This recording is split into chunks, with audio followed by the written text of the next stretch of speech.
Ako po si Pocholo De Leon Gonzalez, also known as the Voice Master of the Philippines. Ako po ang CEO and founder ng Creative Voices Productions, Certified Voice Artists Philippines Incorporated or CVAP Inc. at ng Voice Acting Academy Philippines.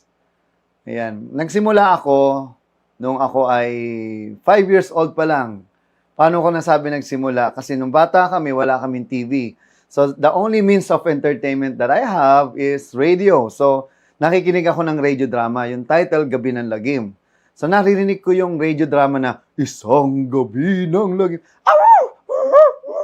Si Utoy at si Lolo Tasyo ay naligaw sa kagubat. Ha, Lolo Tasyo, pasensya na. Ang sarap kasi maglaro sa pool. Ay naku, sabi ko naman sa'yo, apoy, huwag ka maglaro dyan. Yan tuloy, ginabi tayo. Ha, Lolo, may gumagalaw. Kakainin ko kayo. Lolo, may monster. Nako, tumakbo na tayo, apo. Ayan.